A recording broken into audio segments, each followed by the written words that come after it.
Bonjour tout le monde! J'espère que vous allez bien. Je suis bien connectée, tout le monde est là. One, two, mic check, vous m'entendez bien? Vous pourrez m'écrire en commentaire. Si vous êtes là, dire un petit coucou. On va faire un gel nettoyant pour le visage et aujourd'hui, on va prendre un petit raccourci. Je vous rappelle notre amie la gelée d'aloès, Lily of the Desert. Elle n'est pas remplaçable encore une fois dans cette recette parce qu'elle va nous donner un petit raccourci qui permet premièrement d'investir pour moins d'ingrédients, d'avoir une recette très très simple à faire à la maison et une texture vraiment extraordinaire. Donc bonjour Julie, Sonia, bonjour Christy, bienvenue, j'espère que vous allez bien chez vous, là où vous êtes et que vous profitez de la belle période printanière qu'on a, le beau soleil, ça fait tellement de bien. Dans le contexte, c'est extraordinaire. Bonjour José! Donc, je suis contente de vous lire. On va commencer tout de suite parce que j'ai des petits trucs, je me suis mis en danger. J'espère ne pas faire exploser partout ce que je vais faire parce qu'on va finaliser notre packaging dans un petit pot comme ça. Dans le fond, la recette qu'on fait, c'est cette gelée-là. Elle ressemble à ça. Donc, un gel qui nettoie le visage tout en douceur, vraiment très, très en douceur. Et que j'aime particulièrement pour le double nettoyage du visage. Dans le fond, depuis des années, je me nettoie le visage à l'huile. Et c'est sûr que lorsqu'on se nettoie le visage à l'huile, même si on met notre belle débarbouillette d'eau chaude, il y a quand même un léger résidu huileux, que c'est pas la fin du monde, qui va rester sur notre visage. Et le soir, c'est pas quelque chose que je fais matin et soir, je pense que ce serait trop agressant pour ma peau sensible, ça dépend toujours de votre type de peau, mais j'aime vraiment le soir faire un double nettoyage du visage. Donc je commence par prendre mon huile nettoyante ou mon baume nettoyant, la portion un peu plus huileuse. Je nettoie sur un visage sec au début, je rince avec de l'eau chaude, une belle débarbouillette d'eau chaude. Des fois, je laisse ma débarbouillette d'eau chaude sur moi, ça fait tellement de bien. Et ensuite, rapidement, je vais aller chercher du gel d'aloès, je vais me nettoyer le visage et je suis par le processus d'hydratation du visage. Donc, c'est quelque chose que ma peau aime beaucoup. Ma peau, elle est bien heureuse. Et je ne sais pas si vous avez essayé le double nettoyage du visage, c'est pas quelque chose que j'ai inventé. Plusieurs personnes font ça. C'est pas tellement long.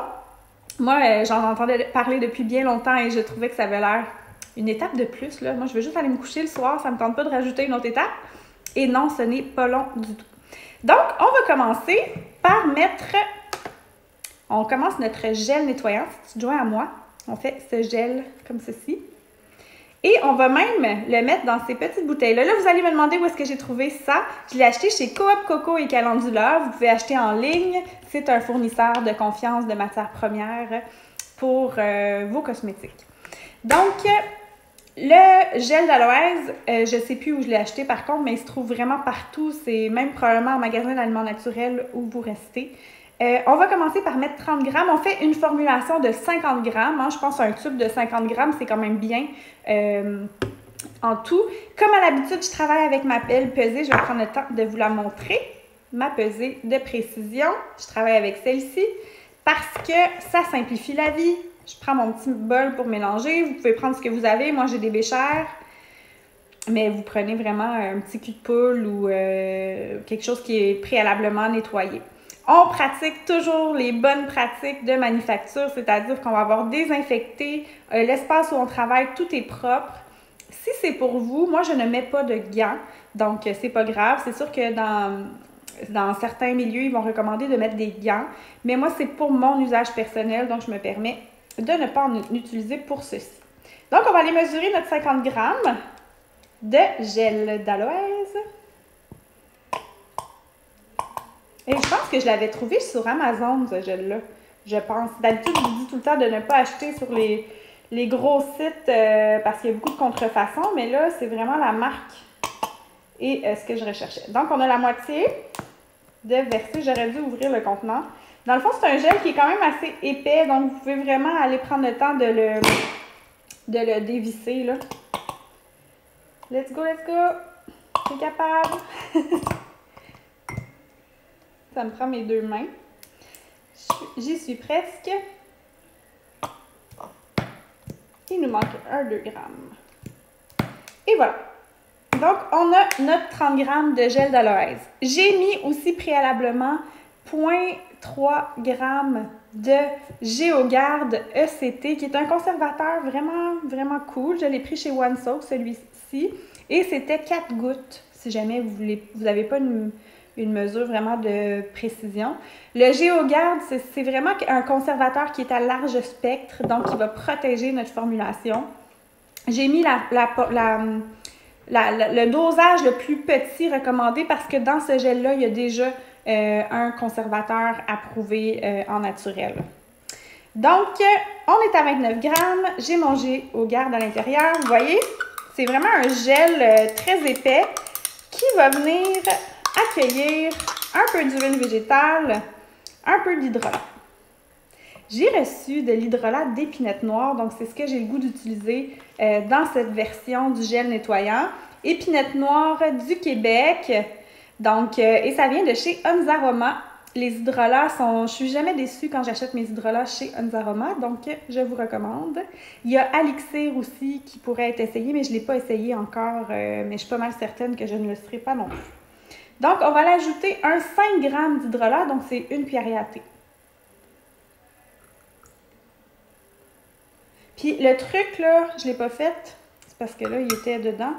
Là, on va dire qu'il manque 1,5. Le truc, là, si vous avez un outil, n'importe quel, c'est de faire couler comme ceci. Tada! Comme ça ne coule pas partout. Et là, j'en ai mis trop. Je regardais pas ce que je faisais. L'épinette noire, ça sent tellement bon. On va ajouter un 5 g d'huile de coco fractionnée. Pourquoi je prends l'huile de coco fractionnée?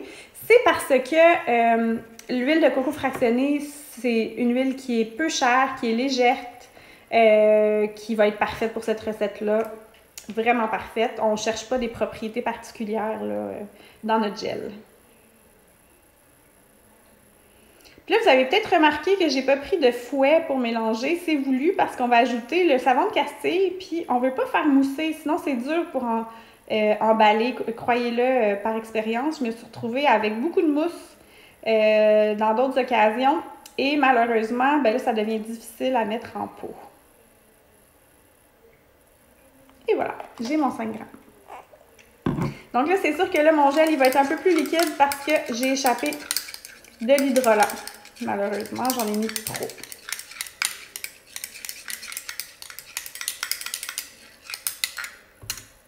Pas plus compliqué que ça va bien jusqu'à maintenant. Vous voyez qu'avec les ingrédients que j'ai ajoutés, ça a donné une couleur rose. Donc, il y a des choses comme ça qui arrivent quand on formule des cosmétiques. On va ajouter, puis là, j'ai choisi de ne pas mettre beaucoup de savon de castille. C'est une petite quantité. J'ai choisi le savon de castille parce que c'est probablement un savon que vous avez déjà à la maison.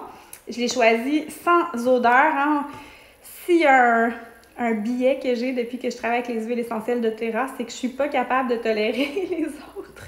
Les simili odeurs d'huile essentielle, j'ai vraiment de la misère. Donc, je préfère mettre les miennes vraiment, vraiment pour mon propre bonheur. Donc, c'est vraiment pas beaucoup, 2,5. Puis comme je vous dis, on veut pas que ça mousse. C'est pas compliqué, là, le gel il est quasiment terminé. Donc, j'ai pas pris un fouet, j'ai pris un petit bâton comme ça pour brasser. Vous pourriez prendre une cuillère, vous pourriez prendre autre chose. Mais prenez pas un fouet pour éviter de faire mousser. Avec le savon de castille, ça devient plus opaque comme mélange. Donc, on s'assure juste que tout soit bien, bien incorporé. Pour l'instant, ça ne sent pas grand-chose. Mais on va ajouter nos huiles essentielles. Dans le lien que je vous ai mis les proportions en grammes d'huile essentielle parce que c'est une petite quantité qu'on fait et chaque huile essentielle va avoir son poids à la goutte, là, donc ça va toujours varier. On va travailler aujourd'hui pour aller avec notre belle épinette noire. Donc, on reste dans la forêt boréale. On va utiliser de l'épinette noire, bien sûr. Un peu de romarin. Le romarin est super intéressant dans un nettoyant parce qu'il y a des propriétés décongestionnantes. Donc, ça va aller décongestionner les pores de peau.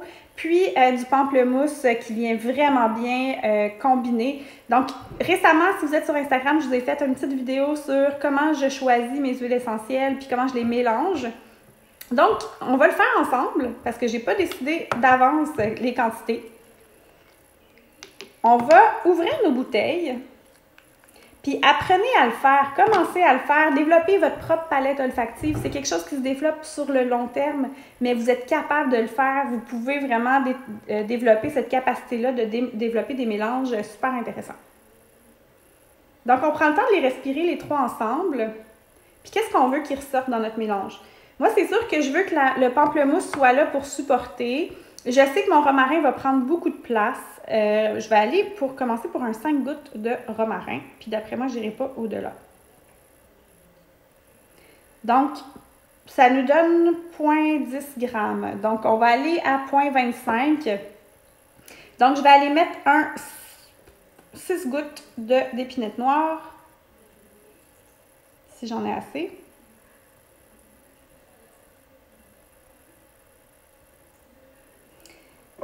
Et on va terminer avec simplement que mettre 3-4 gouttes de pamplemousse. Et je suis pas mal certaine que je vais avoir le mélange que j'ai en tête. On brasse tout ça. C'est sûr que le savon cassé, il y a une odeur quand même de savon artisanal qui va rester dans notre mélange.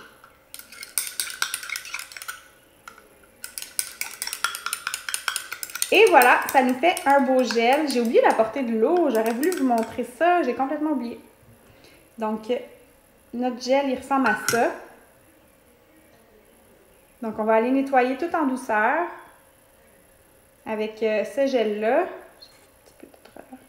Qui va mousser, mais très, très légèrement. Ça va vraiment être tout doux. Et c'est ce que ça donne. On se rappelle qu'on veut mesurer le pH. Donc, normalement, comment on mesure le pH? C'est qu'on va diluer notre recette un 10 dans... donc, par exemple, ce serait 10 g de notre formulation d'aujourd'hui dans 90 g d'eau. Là, j'en ai pas, puis je ne veux pas aller mettre ma languette pour mesurer le pH directement dans le mélange, donc je vais le faire comme ça.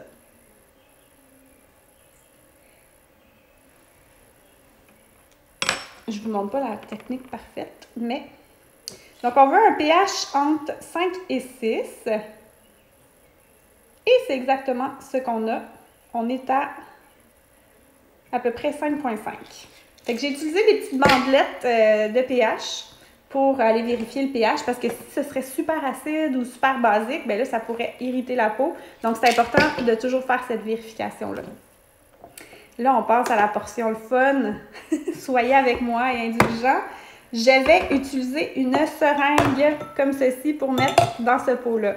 Sincèrement, vous n'êtes pas obligé de vous compliquer la vie. C'est juste que c'est cute, puis j'en avais. Donc, j'ai décidé de les utiliser. Mais si vous n'en avez pas, prenez une petite bouteille de 50 ml, là, c'est parfait.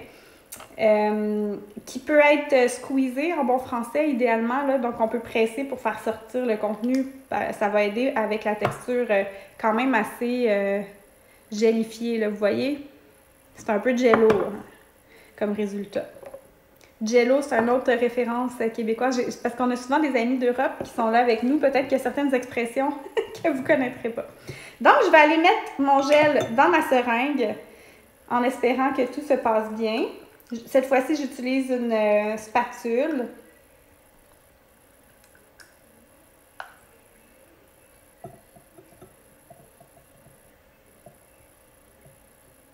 Puis vous avez vu, le dosage d'huile essentielle dans le gel est vraiment petit. Hein? C'est vraiment pas une forte concentration d'huile essentielle dans le gel. Parce que, ben moi, je me démaquille les yeux aussi avec ça. Donc, je voulais vraiment que ce soit doux. C'est sûr que mes yeux sont bien fermés, mais quand même, on fait un petit peu plus attention.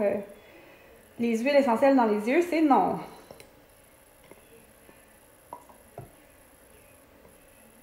Et voilà, ça a bien été jusqu'à maintenant. Pourquoi j'utilise une seringue? Parce que vous allez voir, c'est très, très, très petit le contenant que j'utilise. L'orifice, en fait, est vraiment tout petit. Donc, faire rentrer un gel qui est épais comme ça dans ce petit truc-là, ben, ça prend de l'aide. OK. Bon, là, voilà, le dégât est arrivé.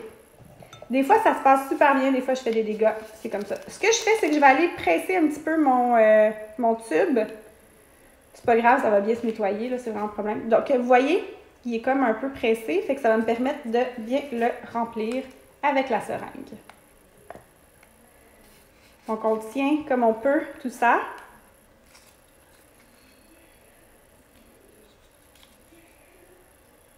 Et voilà, ça commence à fonctionner. On s'aide avec la gravité. Est-ce que vous voyez? Donc, mais là, il y a de l'air de coincer un peu. Tiens, on va y arriver.